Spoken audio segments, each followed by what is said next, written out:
A kilometer away, the Federal Reserve towered above the grimy landscape.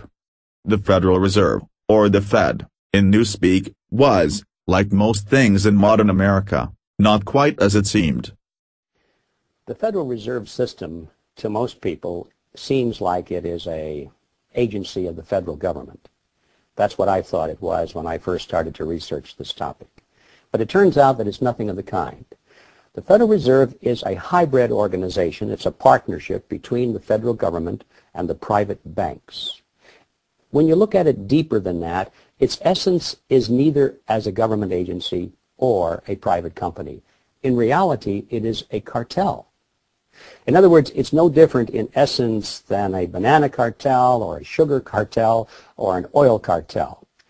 It's a grouping of the large private corporations in the field, banking, who have come together to create agreement between themselves to limit competition, to preserve their profits, and to make sure that no newcomers come in and take away their position. That's what cartels are always designed to do.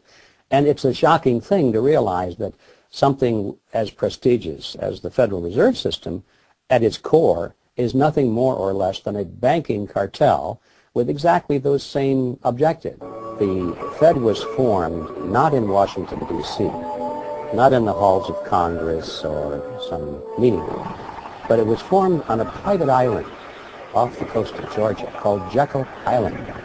This island in those days was a club called the Jekyll Island Club, and its members were a relatively small group of billionaires from New York, people like J.P. Morgan, William Rockefeller, and their business associates.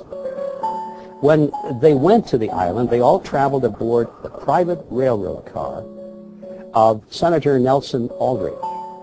This was November of 1910, and he and 6 other men were told they mustn't be seen together, they couldn't dine together on that evening, and they must avoid newspaper reporters at all costs. One of them carried a shotgun. Just in case he had been confronted by a reporter, he was prepared to tell them that he was going on a duck hunting trip.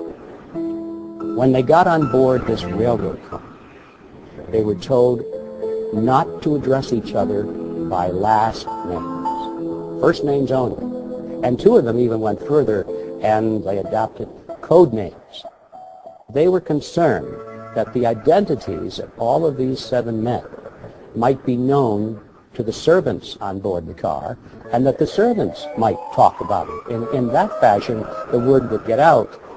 Even when they got to the island and went to the clubhouse, they had replaced all of the normal servants with new servants who didn't know any of these people. And they created the Federal Reserve under those kinds of conditions of great secrecy. I can assure you that very few wars of history have ever been plotted under conditions of greater secrecy than that. In those days, there was a great deal of concern among the American people about the concentration of financial power in the hands of a few very wealthy and powerful financial interests in Wall Street. They called this the money trust. And the cry in those days was to break the grip of the money trust. And one of the primary purposes of the Federal Reserve Act, as it was promoted to the American people, was just that, to break the grip of the money trust.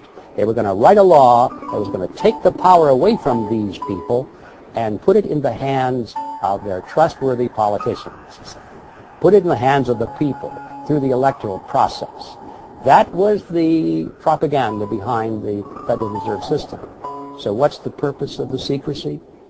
It's because when you look at the list of these people who went, they were the money trust. They were the representatives of the banks, J.P. Morgan, the Rockefellers. They represented Kuhn Loeb and Company, Warburgs in Germany and the Netherlands, and the Rothschilds in England. This was the money trust, not only of the United States, but of the world. Had that fact been known, who these people were that were drafting the Federal Reserve System, the trick would have been exposed, and the public never would have adopted the Federal Reserve Act as, in fact, they did. the Federal Reserve had pretty much become in charge of the dollar. But then, these days, what is a dollar? Nope, put that scrap of paper back into your wallet, as that's not a dollar. That's just a type of banknote issued by the Federal Reserve System. In lieu of something of real substance, it's fiat money, money declared by a government to be legal tender, but that's really an intrinsically useless good used as a means of payment and a storable object. Note the word useless, which could equally be replaced by the word worthless. Yes, that's right, that scrap of paper in your pocket is a scrap of paper in your pocket, nothing more, nothing less. The dollar itself derives, via the Spanish dollar, from the thaler, or tiller, or tallier, which was a silver coin used throughout Europe for several hundred years. The word thal, pronounced thal, derives from the German Dalor dal, and means valley, and it was from the mines in the valley, where the silver came from. Therefore a thaler is a person or a thing, from the valley, and a dollar is the silver from the valley. Now, unlike that scrap of paper in your pocket, silver actually has value, and it's not a fiat currency.